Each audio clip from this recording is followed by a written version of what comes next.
Hi, everyone. I'm so excited to see you here today joining me on my third season of my I Love Learning podcast. And this season is all about the power of small. And I love my today's guest. You're going to love her so much, especially on this Tuesday before Thanksgiving. We all need to take small moments in our lives to make a big difference. And if you don't know me, I'm Dr. Gina Anderson, and I'm a learning scientist and CEO and co-founder of Luma Brighter Learning. And I believe that the smallest of actions can spark extraordinary change. And if you're someone that believes that growth doesn't have to be overwhelming, it just starts with just one small step, then this show is definitely for you. So each week in this podcast, I explore how tiny shifts in your mindset, your daily habits, or learning moments can lead to massive transformation in your work, in your relationships, and in your life. And these tiny mental shifts are part of learning. It's why I created Luma Brighter Learning and its connected learning platform. And we actually bring all 5 interaction modes through life. And if you want to learn more about Luma, go to lumabrighterlearning.com. And don't forget to follow us on YouTube and Spotify and Apple iTunes, and you'll never, ever miss an episode. And if there's something that inspires you today, this Tuesday before Thanksgiving, drop us a comment or share your story, because we'd love to hear how you are using small things in your life to make such a big impact in this world. Well, let's go ahead and meet today's guest. I'm going to bring on Dr. Marline Duroseau. She's a TedX speaker. Oh my gosh, she's an award-winning author and a leadership executive and coach for all things women. And she just told me that she's going on an author extraordinary gala in Atlanta, Georgia, because she is an incredible human. And I am so glad to bring her here today. Welcome to my show, Dr. Marline. So glad to have you here today with us. Why don't you introduce yourself? Tell us what you're passionate about. All right. Thank you so very much, Dr. Gina. I'm so excited to be here. You guys are, you're always in for a wonderful treat with Dr. Gina. I had the pleasure of meeting her on the TEDx Aw. stage, TEDx rally this past summer, and exactly as she is on here is how she is in person. She is definitely our bright light. Okay. Thank you so much. Oh, you are So, too. I love what you're thank doing you. for women. Tell everyone what Yeah. you're passionate about. I love it so much. Absolutely, absolutely. I am a mom of 4, but before I became a mom, I had a 15-year infertility journey. So that Mm, kind of is what sparks everything that I'm doing now. In my mm. career, I worked as a CFO for 23 years, which is a chief financial officer. And currently, I have a new role with Brandon Hall Group as the managing director of HR and leadership development. So all things leadership. And I'm very passionate about learning. And because I'm an overachiever and, avid for always learning things, I pursued my doctorate in organizational leadership. And my Mm. research was, of course, focused on women and leadership that had I an love that. infertility lived experience. So, Mm. I just love helping women. I think that we have an innate sense of power. We have an inherent power, and we can Mm. definitely flip the script and think of that power as a wonderful thing and not Mm. a burden to allow us to be able to be us and move on. And sometimes you just need the help of another woman to help you get to that next point. So that's a little bit about me. I love that. Well, I definitely appreciate your work. It's so important. There's so many people that are silently struggling, with the different hurdles they have in your life, in their own lives. And I Yes. think it's so important. This season, I really wanted to focus it on the power of small, because I Yes. really do believe that it takes small steps to make a big difference in our lives. It doesn't just Right. happen. And so, what can you share with us, maybe one small but mighty moment that happened in your journey that changed everything for you and connected you to this new passion that you have? You know what? When it comes to this journey and where I am right now, as I think back, I think that the one small step that was powerful that I took was being brave enough to share my story. I turned my daily journal entries that I started writing during a very difficult time with Mm, infertility and loss. And I mm, took that step to say, you know what, I've been through this and I know I'm mm, not the only one, but not everybody has to go through it like I did. I mhm, have to be able to have gone through this to help someone else. So I took that small step, being brave and making the decision to move forward with writing the book, right? Because a lot of times we mm, tell ourselves, well, who cares? And no one's going to read it, or why does it matter? But mhm. no, that was the small step for me that really changed Wow. everything, because after writing the book, it turned into, okay, I want to do more. How do I reach more people? I started speaking, and that eventually got me onto the TEDx stage. So Yes. definitely being brave and deciding to tell my story in the form of my book. Wow. I mean, it takes such a big step to share your story. Yeah. What do you think inspired you to do that, to move forward in your journey? And maybe, people are afraid to share their story because they're fearful, and honestly, they don't know what's on the other side of that. So can you talk a little bit about that? You know, to add to and add some additional clarity to your point where you say some people don't know what's on the other side of the story, so how, they're afraid to share. I Mhm. think that is so true, because I have to tell you, Dr. Gina, even members of my family, my immediate family, didn't Mm, know about my husband and I's infertility journey until the book came out. mhm, They had no mm, idea. So mhm, I think that it's important to share my story, because I sat here and said, yeah, I got through it, but I can mm, maybe help someone else, like, guide mm, them. Maybe some of mhm, the decisions that I had to encounter that basically came out of nowhere, maybe mm, mm, reading my book and sharing my story will allow women and couples to know, hey, make sure you ask these questions so they're not blindsided on certain mm, things. Or if mm. things don't go quite right, we need to prepare for that Mhm. too. Because sometimes when you're on a quest for a goal, in your brain, Right, it's always going to come true, right? It's always going to happen because right. that's what you want. Why not think positive? But Mhm, that's not always what happens. So me sharing my story allows others to see the ups and downs in the story, but knowing that you can mm. still come out on the other side, I Mhm. love that. And I think too, like when you shared your story and I met you, I connected deeply with you because of my story. And Yeah, so when you suffer in silence for so long and you don't share with anyone, you don't think there's anyone to turn to. But when you exactly. can relate with someone who's gone through the pain that you've been through, it can bring you together at a deeper level that, ordinarily wouldn't have done that. So I can appreciate that. And you were brave enough to stand up on a TEDx national stage, international stage, and share your story. So now Yeah. everyone in the world can connect with you. And I love that because you're a beautiful human. And I love that so Thank much. you.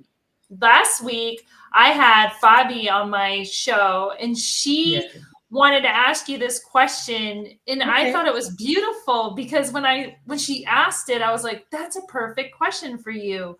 So she Yes. asked, what was a belief that you once held about yourself that you had to outgrow to become who you are today?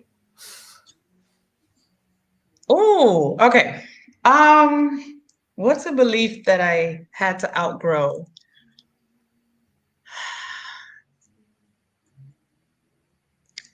I had to outgrow the belief that you can't be too much. You can't appear to be too much. You Mm, don't want to be in the spotlight. No one needs to see you, hmm, right? It's like you can be heard and make your peace, but no one needs to see you. wow.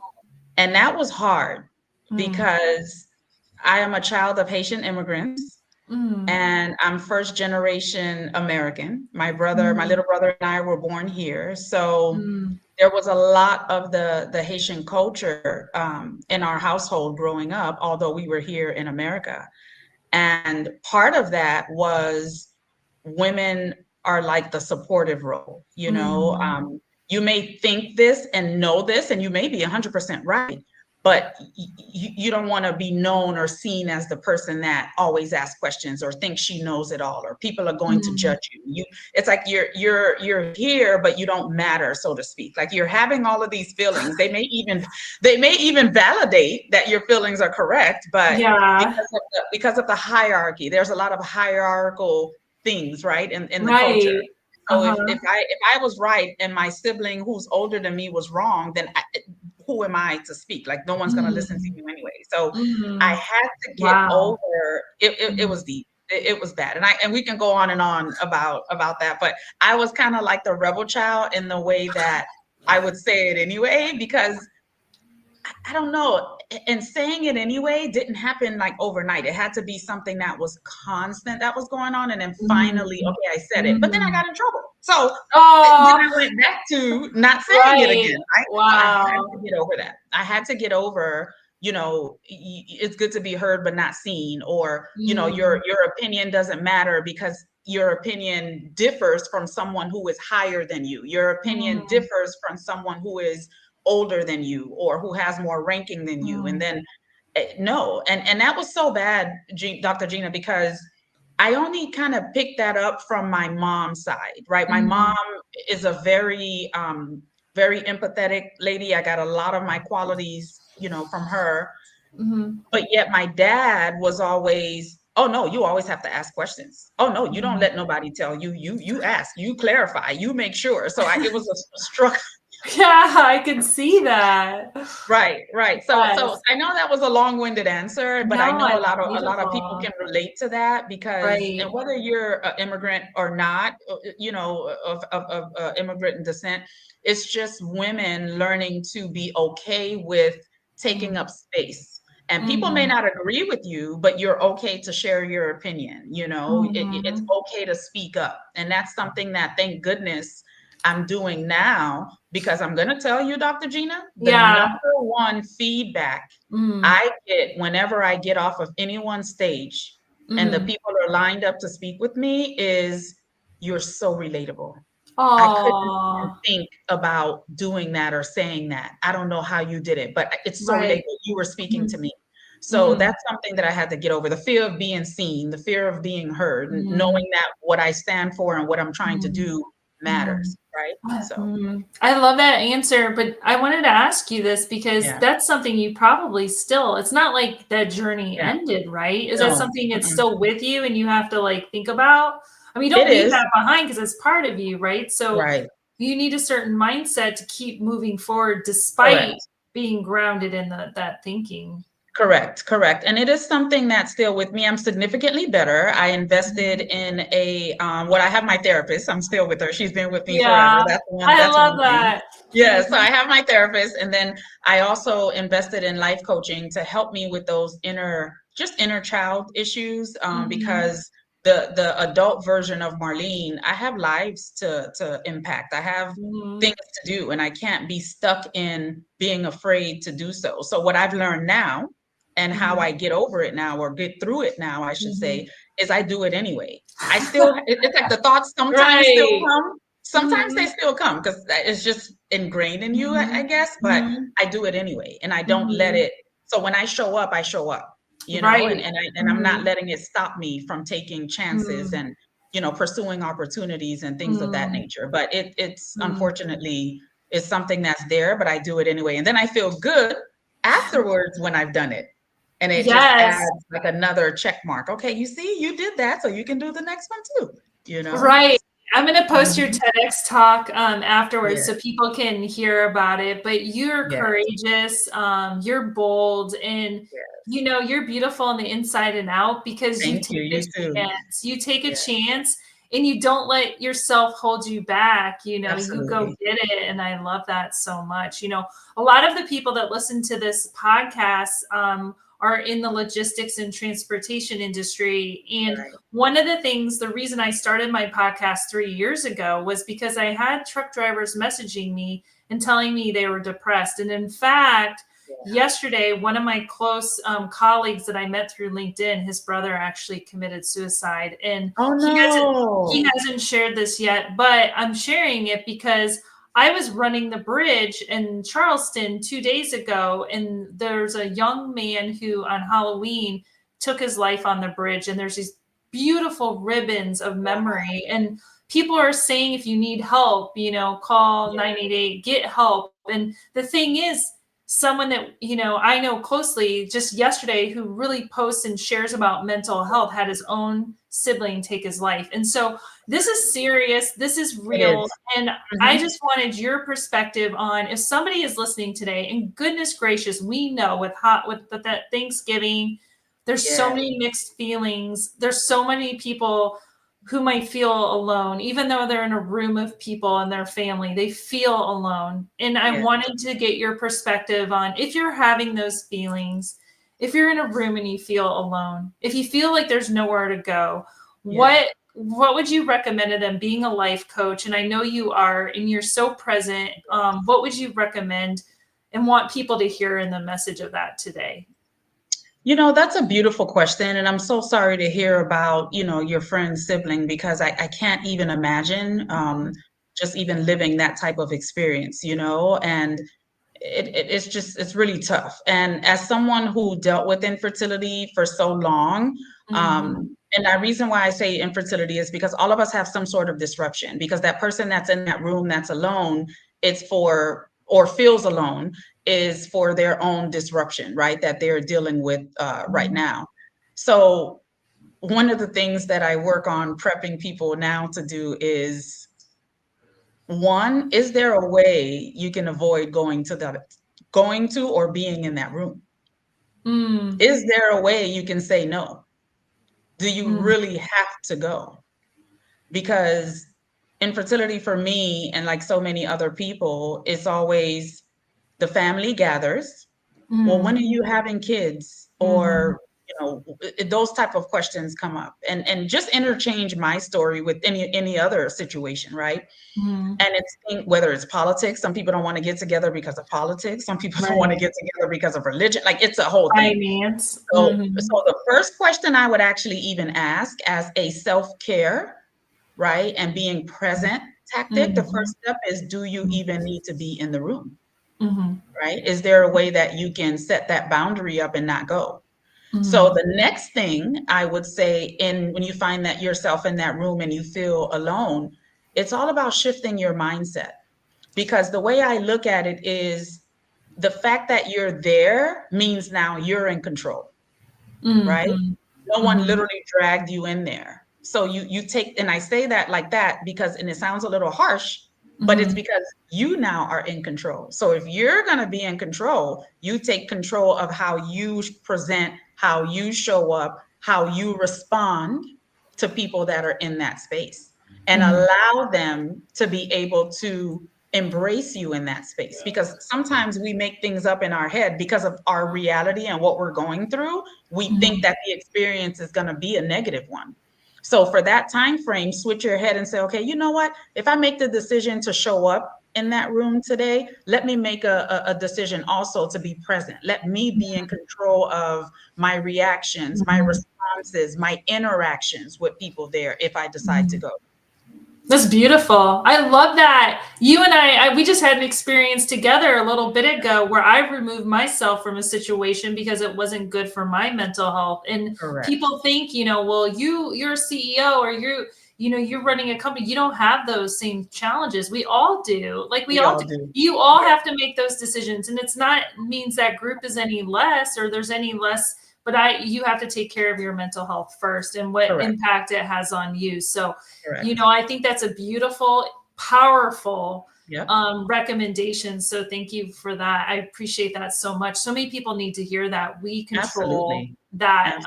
And I think that's so, so important. Next week, I have Courtney Beck. Speaking of positivity, she is all about positivity, Courtney Beck. So she focuses on the power of positivity. What should we ask her next week? What do you think, Dr. Marline? I love positivity. I think it falls in line with my calm aspect, that I'm trying to make sure that all of us women have that emotional regulation of how to try to stay calm, and allowing yourself to reset and pause when that happens, right? So I think I would like for Courtney to answer the question, when it comes to positivity, okay, how does being positive as an athlete differ or compare to being positive as an entrepreneur or a business, professional or a woman? I love that question. I can't wait to see how she answers that, being a former athlete myself. That I Yes, think we'll have a lot to talk about. So thank you. yes, So Dr. yes. Marline, I could talk to you all day, all night. I love you so much. What would be your lasting advice for our guests this week? Give us some lasting advice as we head into the holiday week. Also, tell them where they can learn more about you. Okay. If they want you to be their coach, I'm raising my Yes. hands over here. Where can they contact you? Where can someone hire you to speak? Oh, Yes. I Yes. love that. So share all of that, and we'll also share all your goodness and books, and because you're an Right. award-winning author, by the Yes. way. I do have Yes. to say that, and you're going to a gala of the best Yes. authors in the whole country, it sounds like. Yes. So anyway, I'll turn it over to you, and we can learn all about everything that you have. So to answer the first question, what I would, because of the sake of the topic that we covered today, I think my takeaway is going to be a bit different than how I normally proceed. I think the takeaway I want is to remind people this holiday season, you matter.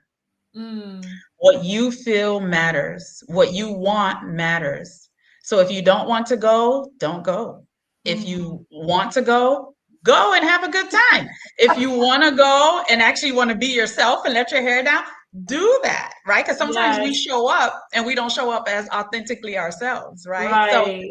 it's about being present and Mhm. positive and happy and okay in who you are because you matter. That's the main takeaway message I I would love like to that. leave the listeners with for this holiday season. And as far as how they can reach me, my website is right here, www.mcdbe.com. I'm very, very heavy on LinkedIn. So Mhm. definitely also send me a message. It's my name, just as it is on the screen, Dr. Marline C. Duroseau. And there they can message me for speaking engagements. You can find out what I'm doing. My website has everything as well, my books, all the things, right? And in for terms of coaching, same thing. You can reach out to me on my website, www.mcdbe.com, as well as LinkedIn as well. Oh, Yes. I love that so much. I am Yes. so honored to know you. Thank You you. make Me this too. world a brighter place. Thank you so much for Yes. joining me today on such a serious topic and an important topic. And until next time, we will see you. Bye, everyone. Have a beautiful, beautiful Thanksgiving holiday. And we will be here back next week. All right.